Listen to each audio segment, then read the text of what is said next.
Hi, Linz. Hi, Mo. And hi, Bagel. Hi, Mo. Bagel, do you want to come visit? Okay. Oh, what a jump. Okay. So I wanted to do something a bit different for our podcast. Yeah, I mean, something happened that was begging for a little bit of attention. Well, so one of my mentors, one of my best friends, and one of the most creatively inspiring people of ever was David Lynch. Mm-hmm. And he passed away recently. Mm-hmm. And so rather than do a normal MobyPod episode, I wanted to almost do a memorial episode for David Lynch, where I talk about his approach to creativity and talk about our friendship, because we had so many strange experiences together. And I'm very excited about talking to you about it, because you've always talked about your friendship with David, but never at length. And, he will be remembered as one of the most unique and special minds in film and television. But I think it's really cool to get to actually have a long conversation about your experiences with him and what he meant to you, but also the effect he had on the broader world of entertainment. Okay. So I did a little bit of research on David, because there's a lot I didn't know about his younger years. So I thought maybe I would talk a little bit about how he got to where he was, but then I would love to kind of go into how you discovered him. And it all is kind of around the movie Eraserhead. So this is what I know about David Lynch. And correct me if I'm wrong, because you know this man personally and intimately. And one other thing. What? When we get into when I start telling my loving stories of David, I'm going to have to try and do his voice. Okay. Because as anyone who has ever heard David speak knows, he had the most phenomenally delightful, unique voice. Okay. And one just quick aside, the way he texted and emailed was the exact same way he spoke. His voice was, "Lindsay, this is David. I'm sitting here talking to you from across the room." When he texted, it was all caps. So he texted, whenever he texted or emailed, it was like him talking in your head. "Moby, what are you doing? Come over and let's play guitar." Did you ever do that? Many times, yeah. Oh, God, that's so fun. Yeah. So, but I've just to let you know, in order for me to do the stories justice, I have to try to do his voice. And anyone who's listening who is friends of David's or was related to David, if you're offended by me doing his voice, I hope you're not, because his voice was so special and loud and just filled with joy and enthusiasm.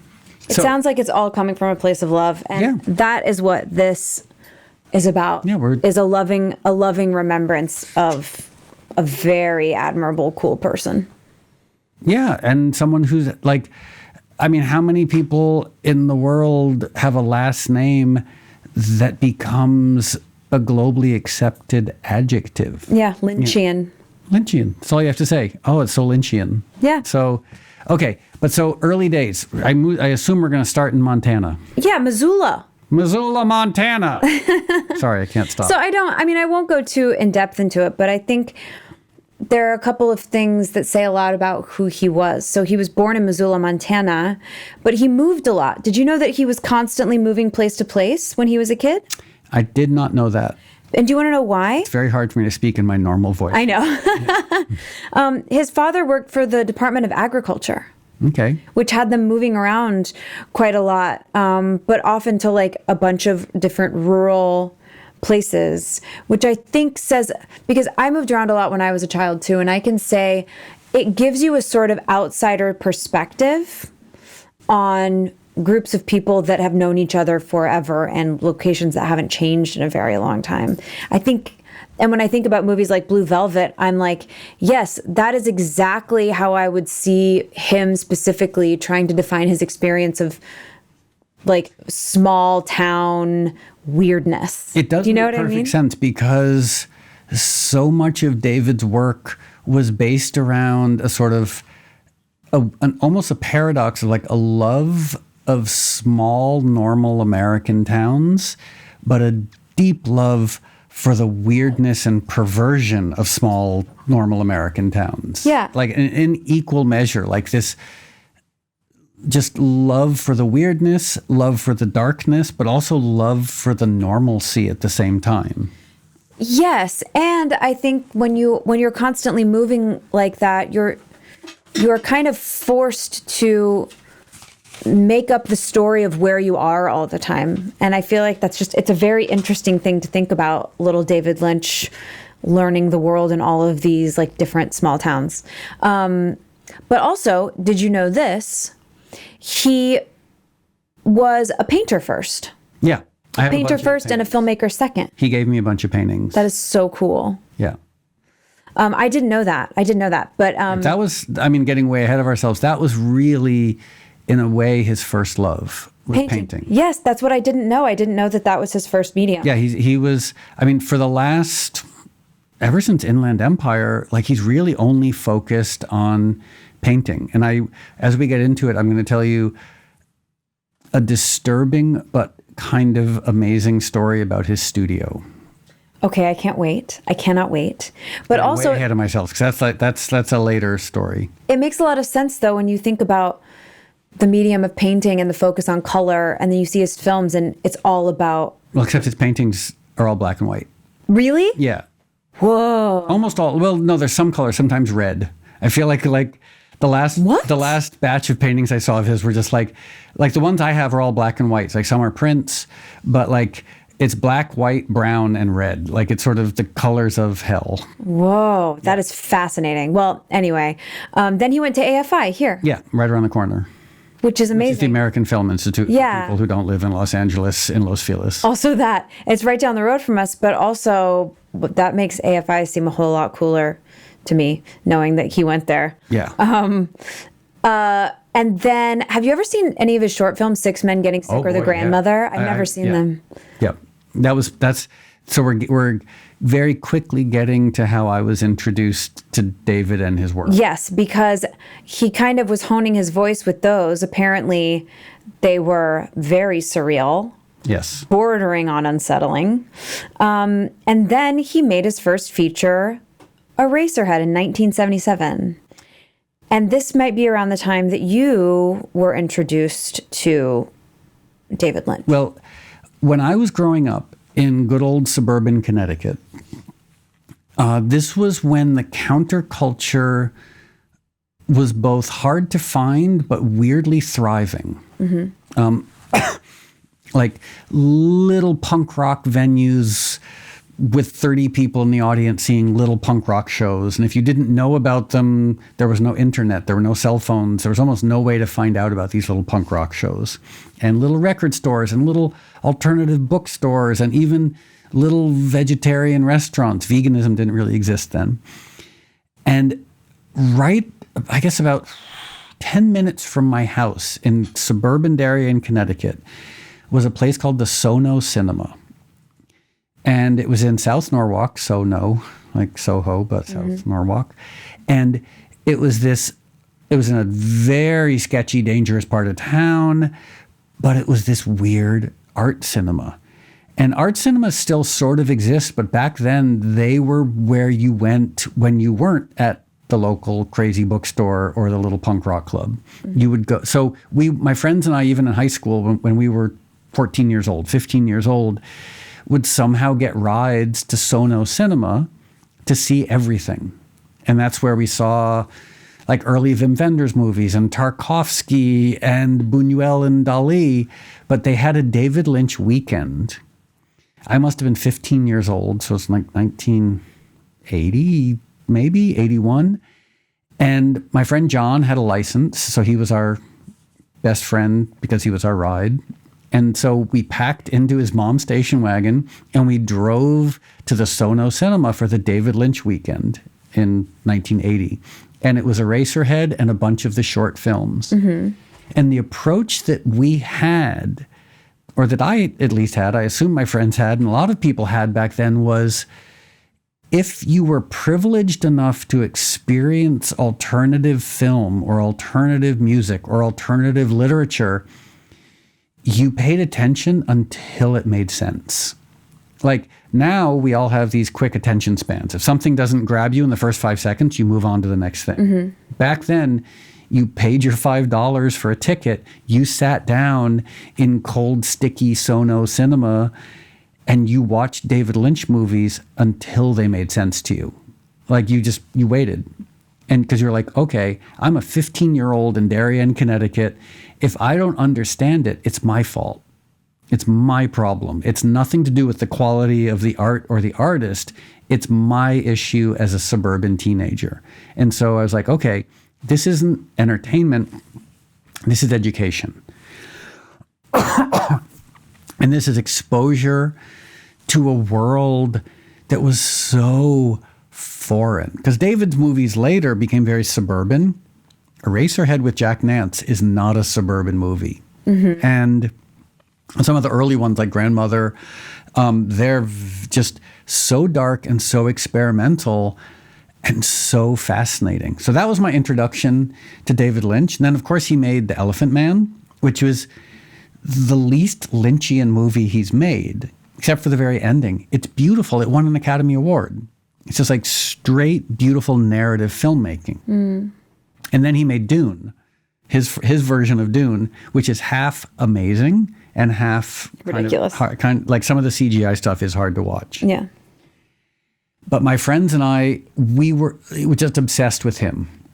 And why? What do you think that obsession? What was it? What was his work tapping into in you that made you obsessed? It was sort of what we were talking about earlier. It's taking the familiar and treating it with reverence, but also revealing the strangeness. Mm-hmm. And then Blue Velvet came out. Ugh. And that was when, in the world of us David Lynch fans, everything changed. Because it was Isabella Rossellini was in it, and Dennis Hopper's in it, and Kyle MacLachlan's in it, like these, and Laura Dern, like these are movie stars. And so I went to the theater with my friends Paul and Elise, and we saw Blue Velvet, and it just felt like, okay, because this was during Reagan's 80s, when America, similar to now, was seen as somehow this conservative, patriotic, flag-waving place. And along comes Blue Velvet and says, no, America, at its core, has some nice elements, but there is corruption. You know, Frank in Blue Velvet is one of the best screen villains who's ever existed. Dennis Hopper's character? Dennis Hopper's character. I mean... with the nitrous, it's so good. Yeah. Can I tell you one of my favorite scenes in that movie? Yes, please. Where he's there. They just left that where Isabella Rossellini sees her son in that room, mm-hmm. and they go and they're in the car and he pulls over and Dennis Hopper covers his lips in lipstick and kisses Kyle MacLachlan all over the face, and then is like beating the shit out of him while the one woman dances on the roof of the car. Mm-hmm. It's incredible. Everything. I mean, it's like. It's just everything about it is so cool. Every element is like, what? It's just great. It's great. Yep. I couldn't agree more. You have to be it's so brave. I think like watching that movie, I was like, this comes from an incredibly brave person. Even the scene with Dennis Hopper and Isabella Rossellini in the room while Kyle MacLachlan's watching from the closet is like, that's so brave to write that on a piece of paper and bring 100 people together in a room to make this kind of unbelievably bizarre, unique, unheard of thing, you know? Yeah, and that's one of the reasons why I wanted to have this in memoriam David Lynch podcast episode, because it wasn't just David and his character and his creative output, but his approach to everything was so... It was enthusiastic and, of course, smart, but also that just giving creativity free rein. Yeah. You know, because the way these movies were made, sure, he knew exactly what he was doing. He was a gifted filmmaker, but there's so much improvisation. Mm. Like, I'm assuming the scene you just described in Blue Velvet, there's a good chance the whole thing was improvised. Really? I didn't know. Because, some directors are very much like, you stick to every single word and everything is pre-planned. And then some directors are like, here's a room, here's costumes, let's just try something out. You know what I mean? In terms of improvisation, we're moving along to the next David Lynch project, which was Twin Peaks. Which was a very meaningful show to you for many reasons. It was meaningful. I mean, it was pop culture at its finest. And still, to this day. Revered, yeah. So, but in terms of improvisation, you've seen Twin Peaks, right? Some of it. Okay. Well, I've only watched each one probably 20 times. So, spoiler alert, the bad guy in Twin Peaks is Bob. And Bob, do you know how Bob was cast in Twin Peaks? Mm-mm. They were setting up a scene, and they were going to do like a camera test. And I think he was a set designer. There was this wonderfully gay set designer who accidentally was in the scene during the camera test. And David saw him and said, "That's Bob." So basically, Bob was the wonderfully gay set designer. This man with like long gray hair who was a set designer on Twin Peaks became Bob because he just accidentally happened to be there when they're doing a camera test. That is amazing. Yeah. But that's his thing, and what I've read about him, and his book about, what's it called, Catching Fish, Catching the Big Fish, which is for vegans maybe not the best analogy. It's a metaphorical big fish, not an actual fish. Yeah. Is being open to the ideas that come to you, and it seems like he lived by that, where if he impulse was a powerful thing for him that he really honored. Yeah, and oh boy, once. We're moving forward quickly because I'm champing at the bit to get to when I can start telling my David stories. Okay. Because that impulse you're talking about, when you're in the presence of it, it's delightful. I'm sure. I mean, and especially in a day and age where I think everyone is second guessing everything, and nobody wants to say or do the wrong thing, and everyone wants to be perfect, and the way that social media has made us just think so much about how we're viewed, and he couldn't give two shits about that. I mean, he liked to be liked. He was human. Of course, but but underneath it all was almost that, the irrepressible creative spark. Yeah. Okay, so Twin Peaks. This is when I accidentally first collaborated with David Lynch. Because as you probably know, as a lot of people know, I was this broke, struggling underground electronic music in New York City. And I had made one record called Mobility that sold around 800 copies. And I was working on a remix of the song Go. And while I was working on it, I watched an episode of Twin Peaks and I heard Laura Palmer's theme. And I thought to myself, let me see what Go sounds like with Laura Palmer's theme played on top of it. And it worked. And it became a huge hit single. All because I heard Angelo Badalamenti, Laura Palmer's theme. So, long before I met David, I had the most amazing experience with Angelo. Angelo Badalamenti was David's lifelong best friend collaborator on all things musical. And our friend Dean as well. But Angelo was like the composer for most of David's films. Amazing. Did he also do all the interesting sound stuff? No, that's what David Lynch did. David Lynch did his own sound design? And that's, so getting ahead, I want to... Sorry. That's, yeah, so we'll get to the sound design part. The sound design part's very interesting. Mm-hmm. I wish we could demonstrate it. I should have prepared something, but... Yeah. Okay, so my song Go comes out. It becomes a big hit. And my friend Kevin, who works at Warner Brothers, says, "Oh, Angelo has heard Go and he really likes it and he wants to meet you." And I was like, "Are you kidding? Like the composer for Twin Peaks knows who I am and wants to meet me?" And I remember it so clearly. I was living on Mott Street in Lower Manhattan, and Angelo drove to my apartment in his brand new Mercedes. Because clearly, if you're the composer for Twin Peaks, et cetera, you're doing pretty good in 1991. Mm-hmm. TV in the 90s. Aye. And then, so he picked me up and we went out to dinner with Julie Cruz, who was the singer in all the Twin Peaks songs. Whoa. So there I am, like a year before, I'm returning cans in order to like be able to buy organic oranges and oat bran. And then I'm in Angelo's Mercedes with Angelo and Julie Cruz, and we go out to dinner. And then I met Mike the Midget. If you know Mike. Are we allowed to say that? Mike, that's always how he. That's how he talks about himself? I think he's passed away. I'm not sure. But like we met, and so I don't know if that's disrespectful, but that's kind of the only way I ever heard him referenced. So he's the person in the red room, like the man who dances and speaks backwards.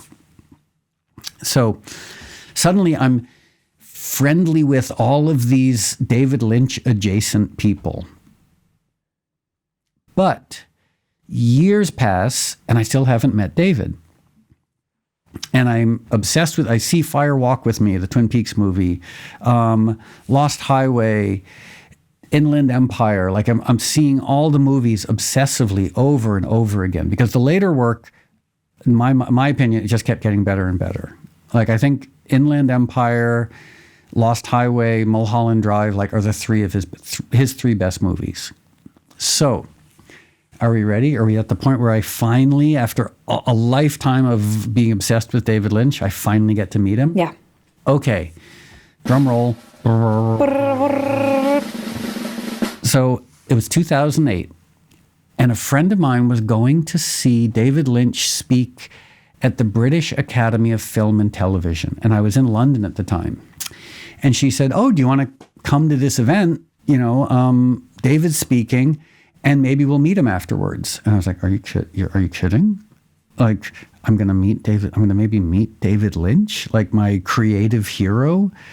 And at this point in my life, I've met so many of my creative heroes, like David Bowie and Lou Reed. And like, I've met lots of inspiring people, but David Lynch was kind of in his own category. So we go to see him speak. And I've told this story before, but it was basically, I call it my Saul on the road to Damascus story. Do you know the story of Saul on the road to Damascus? Refresh my mem. In the New Testament, and I'm not using this as a religious reference. No, that is my favorite testament. Saul is riding around the Roman Empire persecuting followers of Jesus. Why? Because I guess he thought that was the right thing to do. Ugh. And at one point, God stops him and strikes him blind and says, "Why are you persecuting these nice people?" And at that point, Saul becomes Paul and becomes the writer of the epistles. But as a blind person? Well, eventually his sight is regained. Oh, wow. Which I imagine is metaphor. Did Jesus do it? Probably. What a forgiving person. So, but as a reference, it's meant to say, like, your life was going in one direction, and then like Saul on the road to Damascus, you get knocked off course and your life goes in a very different direction. So 2008, I was wrestling with addiction. I was an alcoholic. I was a drug addict. I was in a very dark place. Also, my career was sort of sputtering, and I was desperately trying to sort of hold on to relevance. Mm-hmm. And I was even like trying to compromise art in order to have commercial success. And I'm not proud of that, but it's just the truth. And so I'm in the audience at BAFTA, and David's being interviewed by some very erudite, very clever journalist. And David was pretty simple. Like, obviously his art's not simple, but he was a very straightforward person.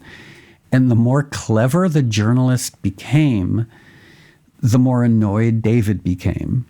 And he kept giving, and the more erudite the journalist was, the more simple David became. And he was just giving like the simplest, almost like childlike answers. And the journalist asked some question like if you're, from a sort of like post-colonial, postmodern, deconstructive, semiotic, almost eschatological approach, how would you, like this long-winded academic question about David's art. And David just sat there for a second and stared at the journalist like, why am I here? And he said the simplest thing. He said, because creativity is beautiful. And in that moment, That one simple sentence realigned me. Because at that point, I was like, oh, alcohol is beautiful. Drugs are beautiful. Partying is beautiful. Going out to parties is beautiful. Like my priorities had gotten so turned around, and hearing him say that, I just realized, oh, the only reason I became a musician was because I love music. Like, I don't care about the music business. I didn't care about anything else to do with the music business. It was just the love of music and the love of film and the love of art and the love of creative expression.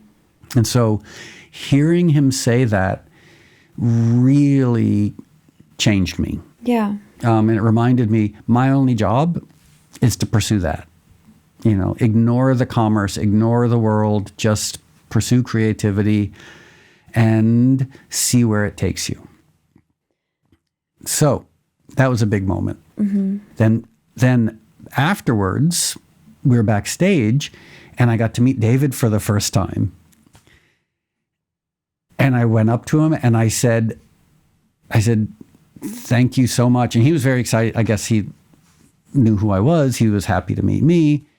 And I walked up to him and I said, what you said, that creativity is beautiful, it really meant a lot to me. And he smiled and he said, Moby, do you know why I said that? And I was like, no, why? And he said, because creativity is beautiful. And then we were talking and talking and talking. And that's when I asked him about sound design. Because I said, one thing I wish the journalist had talked to you about was your sound design. Because he did all the sound design for all of his films. And I didn't really know what sound design was. So basically, very generally, there's music score, which is music and songs. And then there's dialogue. And then there's Foley work, which can be like the sound of a bus going by or footsteps. Yeah. Galloping. Clip, clop. Clip, clop, clip, clop. And sound design is the weird glue that holds it all together. And Dave, if you watch a David Lynch movie, pay attention to the sound design because it's otherworldly. And he's the one building these weird sound design landscapes. But it really evokes feeling, like, and you don't even realize that. You're like, why do I feel uneasy? And it's like, oh, because didn't realize it, but I was listening to a pipe bang against a pipe for the last 3 minutes, and this, you know what I mean? And like these weird tones. Like yeah. he and Dean would spend all this time in the studio building these landscapes, these sonic landscapes that to your point, are so unsettling, where he can show nothing on a screen. Like, it can just be a backyard and a man standing in the corner. And it's the scariest thing you've ever seen because of the sound design and the stillness and the weirdness. It's like he knows exactly how he wants you to feel, and he does whatever he can to get you there. I meet David in London. A couple of weeks pass, and we meet up in New York. And he introduces me to Emily, his fiance.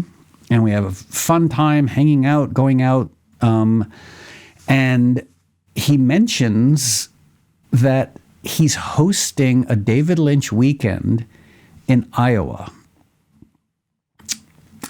and asks if I would like to come. And I'm like, of course. And it turns out it's a David Lynch weekend at the Maharishi School of Management for the Transcendental Meditation world. Cool. And I know nothing about transcendental meditation. I know nothing about meditation. But I'm like, if David Lynch is asking me to go to Iowa in the middle of the winter, of course you say yes. So I go to Iowa. It's in a place called Fairfield, Iowa, which is the Transcendental Meditation Center of the universe, strangely enough. And I guess David had been a TM, Transcendental Meditation person, since the early 70s. So I go there and I check into my like a regular B&B, not an Airbnb, just a regular, like a room in a house. And I check in and there's a knock on the door. Sorry, Bagel, that was just me. And I open the door. Some Lynch sound design. And there's David Lynch holding a tray. And he says, Moby, I brought soup. So he brought me some soup to welcome me to Fairfield, Iowa. It was really good soup, too. He said, I brought soup. It's vegan, by the way. So I have my soup. We hang out because this is a weekend of like, it's meditation, but there's also 2 nights of David Lynch concerts. So I'm performing. The rock star folk singer Donovan is performing. This woman, Christabel, is performing. So the next day, we're all driving around Fairfield, Iowa, looking at the houses and the fields and the farms. And it's like being in a David Lynch movie because it's Iowa in the winter. And so we play the concert and it's delightful and it's fun and it ends with a big all-star jam on stage. And afterwards, we all get in cars and drive to the Fairfield, Iowa high school where they're having a dance. And so Donovan and David and I become the entertainment for the dance, singing songs. And the students could care. They were like, who are these weird old people? But we were just having the most delightful time. And then, because I hadn't gotten sober yet, they all went home and I went out with the locals and had the craziest drug-fueled night of my life. What happened? I probably had, and I'm not exaggerating, I promise you I'm not exaggerating, 20 drinks, a bunch of crystal meth, a bunch of GHB, if you've ever done GHB, a couple of hits of ecstasy, probably some PCP. Moby? Yeah. So it was a night. How do you survive that? No idea. I'm a cockroach. I had 2 glasses of wine the other night and I was sick for a day. Yeah. So I get back to my hotel, my B&B, like 9 a.m, and I take a bunch of Xanax and Vicodin. Oh my God. Speaking of how did I survive, I don't know, and passed out until 6 p.m. Oh my God. And while I was passed out, I kept dreaming about Bob from Twin Peaks. And so that night, I got on stage because it was the second concert, and I stopped my show, and David's in the front row, and I'm talking to David, and I say, David, this is in front of a big, huge audience. I say, David, I understand Bob. He is humanity. Like, he's evil, but he just desperately doesn't want to be evil, but he also loves being evil. And David was smiling. He was like, yep, you get it. That's Bob. So the story continues. We all are getting ready to say our goodbyes. And David says, I'm going to do his voice again. Mm-hmm. Moby, we're having a David Lynch concert at Radio City Music Hall. Would you be open to performing? And I'm like, of course, like I'll do anything. If he had asked me to walk backwards and make coffee in Alaska, I'd do that.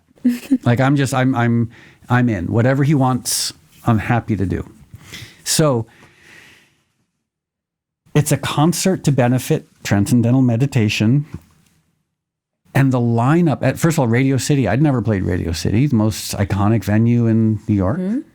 And can I tell you what the lineup is? Because I think you might be pretty excited by it. Tell me. Okay, the Beach Boys. It's interesting. I love like the remaining Beach Boys. Betty LaVette, My Morning Jacket. Oh, my favorite. Yep. And here's where it gets weird. Howard Stern. Yep. Yeah. Ringo Starr, me, and David Lynch. But you'll never guess who the headliner was. Who? A little singer-songwriter named Paul McCartney. Stop it. Yeah. And so... But didn't they go to the same Maharishi? I think so, yeah. Like Paul McCartney and Ringo both had their mantras from the Maharishi. So at one point, Paul McCartney is sound checking, just playing piano by himself on the stage at Radio City Music Hall. The venue is empty, and David and I are sitting 10 feet away on the side of the stage. And Paul McCartney plays Let It Be. And there was this moment, David and Dave had tears in his eyes. And I realized, like, oh my, like, what is this world where I'm watching Paul McCartney play Let It Be on a piano, sitting next to David Lynch, who has tears in his eyes? Like, how is this the world that I'm living in? Crazy. So the show is amazing. And then there's an all-star jam at the end where I'm playing drums with Ringo Starr. Stop. And everybody's playing guitar and running around, and it's just this big chaotic party. Again, end of the night. hugging David goodbye, and he invites me to his wedding. And I'm like, amazing, thinking it's going to be hundreds and hundreds and hundreds of people. So I go to Los Angeles for David's wedding. It's 30 people. And my wedding gift to him and Emily was, I was like, well, let me DJ your wedding. And it wasn't just me DJing. David had some wine, and he came over and we DJ'd together. Oh my God, that's so fun. Because he had never played around with DJ technology. And when I showed him like sampling and effects and everything, oh, he was just so excited. Oh. And so we DJ'd I DJ'd David Lynch's wedding, and then David joined in, and it was like Moby and David Lynch DJing together one night only. Perfect. It was really special. I became very close with him and some of his friends. And here's another weird thing. His daughter, Jen, ended up getting married to a friend of mine from high school, this guy named Jim. And they are, I don't know if they're still married, but they're the most fascinating, like counterculture people who you're just sort of in awe of because they inhabit the counterculture in ways they're deep into it. They're functional, sober grown-ups, but very never quite sure how their brains work. And it's intimidating, but fascinating. Mm-hmm. And so we all go for Christmas at David Lynch's house. And it's a nice, lovely, normal Christmas. But Christmas at David Lynch's house in Los Angeles. And here's where it gets a little interesting. So I'm leaving, and I notice at the bottom of the stairs, there's a microscope. And I say to David, I'm like, wow, what a cool microscope. Like those little white microscopes? Oh, no, big one. Like a laboratory grade scientific. Where you put the little dish underneath the thing. Yeah. And but fancy, like not the sort of microscope you would have in junior high school, but sort of microscope you would use in a laboratory. Okay. And so I said, David, what a cool microscope. And he said, I don't use it anymore. You take it. So I'm like, great. I'm going to go play around with this. I've just moved to Los Angeles. I bring the microscope and the slides and the droppers and all the paraphernalia home with me. And then I get home the next morning, I set it up, and I'm going through all the slides. They're all clear and clean except for one. There's one slide that has been used.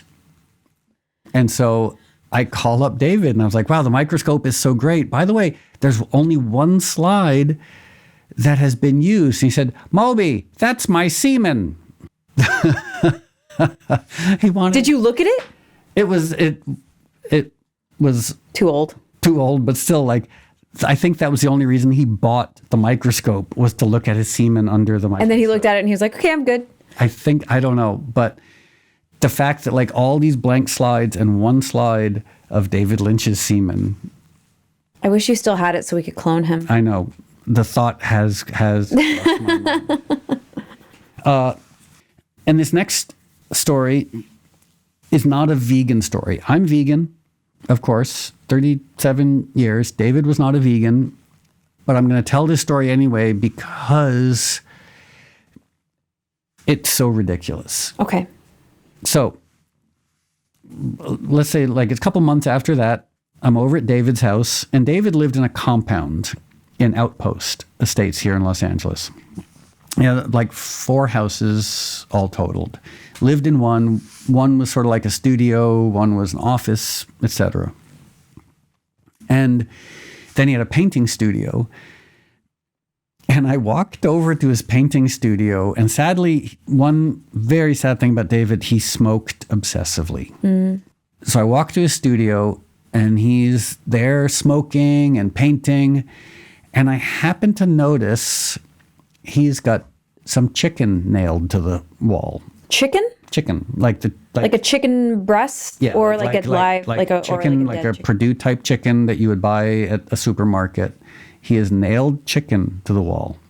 Like just raw chicken. Okay. Is nailed to the wall, and it's gross. But I asked him, I said, David, why is there raw chicken nailed to your wall? And with a big smile, he turns to me and he says, Moby, I'm trying to grow maggots. And I didn't have the heart to say, I don't think maggots grow on dead flesh, but nonetheless, I don't think his maggot experiment worked out.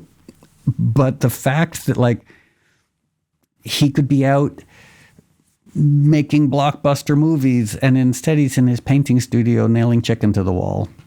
To grow maggots. To try and grow maggots. I'm sorry to laugh, but it was... I mean, that is just so absurd. Yeah. And hilarious, but also gross, really gross. Yeah. Okay, so there's so much more to go through, but there's one thing that I wanted. Maybe this is even the end of my storying, because a lot of the time we spent together was just normal time, like hanging out in his studio, just talking, being normal. Like, it's not very anecdotal. But something happened about 8 years ago, which was he decided to make a new Twin Peaks. And if you've seen it on Showtime, the good stuff is great. There's some stuff in there that could have been edited out, but it's 80% hit, 20% a little miss. I don't know all that much about what was involved in the production, but I do know that they recreated, what's the name of the bar in Twin Peaks? Is it the Double R? No, the Double R is the diner. The Roadhouse? The Roadhouse. The Bang Bang Bar? The Roadhouse. So they built the Roadhouse in Pasadena. And if you know Pasadena is like hot and sunny and filled with flowers and fancy houses. And so David calls me up and said, Moby, come down and play guitar at the Roadhouse for the new Twin Peaks. And I was like, what do you mean? And they had every episode of Twin Peaks ends with a musical performance. And so one of the episodes ends with Rebecca Del Rio, who sings in Mulholland Drive. And I'm her guitar player. Not really doing much, just standing in the background. But still, it was like a fun, friendly thing. Like David just wanted his friends to be in the band. So, but the strangeness of, he's like, just bring guitar and come to this address in Pasadena. He might have even said, Pasadena, California. And I was like, okay, I know where Pasadena is. And so I take a guitar, drive to Pasadena on a Saturday at 1 p.m. It's 86 degrees, not a cloud in the sky. And I walk in through this door and it's the Roadhouse, meaning like it's dark and it's a bar from the Pacific Northwest that just happens to be a soundstage in Pasadena. Crazy. And David is there, but here's the thing. The entire cast of Twin Peaks is there just, 20 some odd years later. Weird. And so the surreal nature that I stepped into Twin Peaks from a sunny, quiet street in Pasadena. And then I'm on stage at the Roadhouse at 3 p.m. in Pasadena on a sunny day playing guitar with Rebecca Del Rio. While David is smiling and happy and drinking coffee. That sounds like such a magical experience. Yeah. So especially as a fan, Yep. So which you're a fan first. Those are my David Lynch memories and reminiscences. I hope that was interesting. It was interesting. And it's really special to remember him today because I don't know if you know this. Today is his birthday. Today is his birthday. Mm-hmm. Isn't that interesting? Well, okay. Also, meaning it's January 20th. 20th, which is also Martin Luther King Jr.'s birthday. It's also the day that someone who shall not be named was inaugurated. Wow. What a day. Isn't that interesting, though, that we decided to record this on his birthday? It all makes perfect sense. Yeah, I think so. And one of the reasons we are friends and that we know each other is because of David Lynch. Because I moved here mainly to hang out with him. That is very interesting. Other reasons as well, like being able to go hiking in the wintertime, which I can't really do now because the air's on fire. But yeah, a big part of it, I was like, wow, I was born in New York, grew up in New York, lived in New York, but maybe I would move to LA because if David Lynch lives in Los Angeles, maybe it's interesting. He is so interesting, and I feel like he made TV and film a lot more. He especially made TV a lot more interesting, but made all of it so much cooler and so much more like, I don't know, I think he gives a certain freedom to an artist that may feel painted into the kind of very broad corner of modern television and film. Yeah. I mean, it's that spirit, as we were talking about earlier, of like joyful, enthusiastic creativity that infused everything from painting and even nailing a disgusting chicken piece to the wall and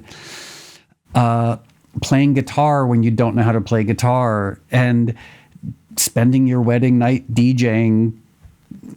Like just everything was about enthusiastic creative expression. And that's really why I love being able to share all these reminiscences and memories. And for me personally, maybe selfishly, the strangeness of becoming friends with my creative hero. But also somebody who I think that you have a lot in common with, because a lot of the things that he has said in the past are about, he seems to be obsessed with making things. Yeah. He just loved the feeling of making things, and these things would lead him to more things. And you have that very much of, you just want to make things. You want to always be creating, and he had that hugely. And it didn't matter what. It wasn't just TV film. It was music. It was meditation. It was any kind of art. Like he just wanted to always be making maggots. And I think that's one of the reasons why for the last few years he mainly just focused on painting, because he could go into his studio every day and make things. Yeah. Like I think the Twin Peaks 2 experience might have, I'm being a little presumptuous. I think it might have frustrated him and soured him because he was reminded that in this day and age, to get things made, you need to get the approval of the gatekeepers of the gatekeepers of the gatekeepers and the board, the chairman of the board of the gatekeepers of the et cetera. And like creativity creativity can be informed by outside pressure. Creativity can be improved by good constructive criticism and comments. But the fact that now creativity is so it's funneled through this weird gauntlet, am I mixing metaphors? Probably, of fear and monetization. And as a result, so many people are just so beaten down and scared. And I really think that to an extent, that's one of the things that drove him into the arms of painting. Because you go to your studio, you paint. There's no one telling you what you can and can't do. You don't have to get approval for anything. It's a bubble, and capitalism, the world of commerce is more powerful than ever, and it's very, very hard for art and creativity to thrive in that. Yeah. Very hard. And if I'm gonna, because I've been thinking a lot about how, look at the 20th century and how much phenomenal art, how many books were written, how many amazing movies, how many amazing pieces of music, how much amazing art. Everything came out of the 20th century, and the 21st century has been a little, I don't know if it's necessarily matched the creative output of the 20th century. No, well, artistic communities are harder to come by because people can't afford to live, and artists get stuck into survival jobs, and the art is hard, the artists are lost, and I feel like he embodies a certain moment and a certain ideology of the celebration of true creativity.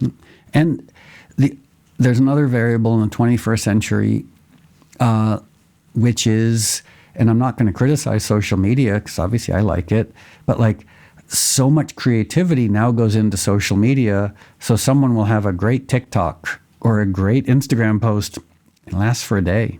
Yeah. Like you make something really special. Like the creativity that would have gone into a book or an art project or a film or an album instead is a social media post that's 40 seconds long that disappears, that gets seen once. Yeah. And it's, again, that's the world we live in, and I am a part of it. But I feel like there was something to be said for a David Lynch spending 3 years making a movie and perfecting your craft. And when the movie is released, it's the product of a lifetime of like study and hard work. Yeah. And I feel like social media makes everything so like consumer focused and numbers focused, and trying to hack an algorithm. And, you know, if you want your work to be seen, you have to play a game. And he didn't seem very interested in playing the game. Yep. So can I end with one last quick David Lynch story? Of course. And because I was making my little notes about what we're going to talk about and all the interesting stuff. So in my mind, this is David in a nutshell. When we were in Iowa doing our David Lynch weekend, he did a Q&A with the audience. And quite a lot of people, like 1,000 people. And a lot of students, obviously a lot of people in Iowa, very excited to have David Lynch there. And so one kid in the audience yelled out, and it was really funny. This kid just yells out, "Give me an idea, David." And without missing a beat, David said, "An invisible bowling ball floating in outer space filled with red ants." And on that note, what a beautiful, beautiful spirit. I feel very lucky that we got to live on this planet at the same time as David Lynch. And be roughly neighbors. Yeah. You know, he's an outpost. We're right near there. And if you want to roughly see, okay, no, I was going to say one of his houses appear in a movie, but I don't want to say which it is because I think that there are still people living there. Yeah, so okay, probably not. let's not give away the location of his amazing compound. Yes, okay. But also let this be, if you haven't seen all of David's movies, go watch them, be inspired by them. And for what it's worth, as I said, my 3 favorite are Inland Empire really takes a lot of work. It's 3 hours long, and it's deeply unconventional. I've seen it now 8 or 9 times. I think I've seen it more times than David has seen it. That's really funny. It takes a long time to understand it, but once you do, it's really special. And then Mulholland Drive is probably the best movie ever made about Los Angeles. And then, of course, Lost Highway is just so surreal and exciting. I also, having watched all of his movies and everything so many times, I don't want to give it away, but you can crack the code. It might seem surreal and random. It's not. There is a definite spiritual narrative code to a lot of his work that when you've obsessively watched it as many times as I have, you start to figure it out. Yeah. But I don't want to say what it is because I might be wrong. It's also subjective. But it's also, he seems like a person who was very obviously this amazing artist, but at his core was simple.